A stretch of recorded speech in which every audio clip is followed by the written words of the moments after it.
Tammy Viviano of Tammy Viviano Interiors, Painting, Decorating, and Design. I want to talk to you today about chalk painting. A lot of my clients ask me for chalk painting on their kitchen cabinets or furniture.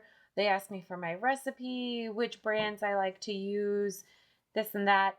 But honestly, what I like to do is use homemade chalk paints because you're able to mix your own colors from whatever brand of paint you want. I have several fan decks, so I don't like to be limited to, 12 colors that are in the basic chalk painting collection. And often those chalk paints that you buy under name brand are pretty expensive. Not saying that they are not good paints. They are. There are some really nice ones out there. Annie Sloan, I know, is a great brand. Haven't really tried any of the other ones. I've seen a lot popping up in stores like Ace Hardware, Lowe's. So you're going to see a lot of this out there. But once you realize how easy it is to make, you will probably never go back. I use plaster of Paris powder, water, and regular latex paint in very small amounts. For instance, I did an entire set of kitchen cabinets in a creamy white color, and it took me maybe 2 quarts of paint total to do like 3 coats on this set of cabinets. And 3 coats is like ideal. That's what you want when you're doing chalk paint. That is when you get that final solid looking paint finish. And then from there, you just sand it down. You can sand it before or after you wax, but I prefer to sand before because when you get done chalk painting, if you touch the surface, your painted finish is going to feel very gritty, like sandpaper or something of that sort. Anyways, if you use a 320 grit piece of sandpaper or something that's a finer grit like that, like a finishing sandpaper, not a rough, scuff it up sandpaper. You want a finishing grade so that you can just smooth and buff the finish. You don't want to rip through those layers of paint you just put on. They're delicate at this point.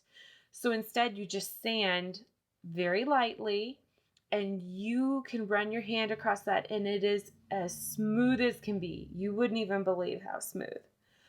So then after you get done sanding everything and of course dusting it off, you don't want to apply your wax finish to a pile of dust. It won't turn out well, I promise. You need to clean it thoroughly. I like to wipe mine down with just a damp cloth, lint free. And that way, once all the dust is, blown off and you wipe it down, there's nothing left on the surface.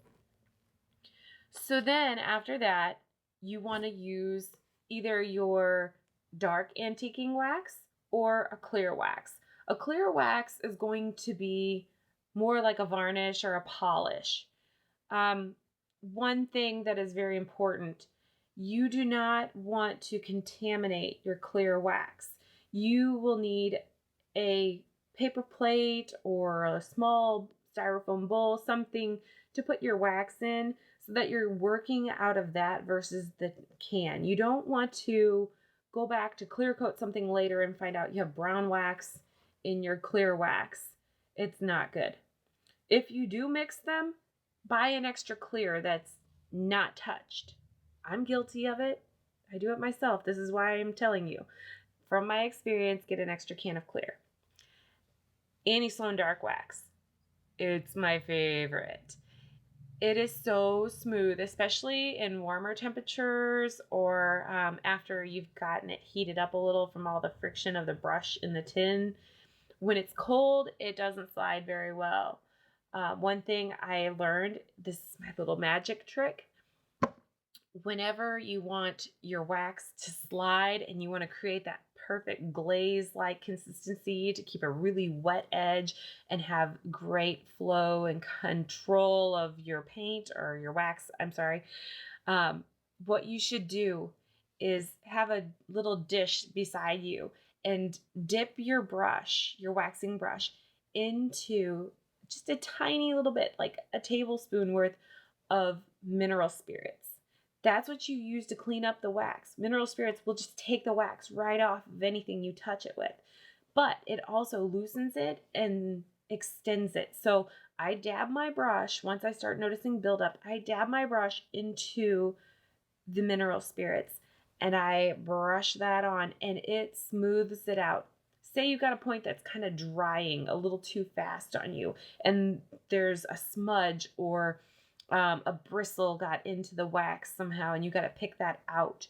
You basically need to wipe that area clean and add a little bit of wax with the mineral spirits, and that will loosen and work that section.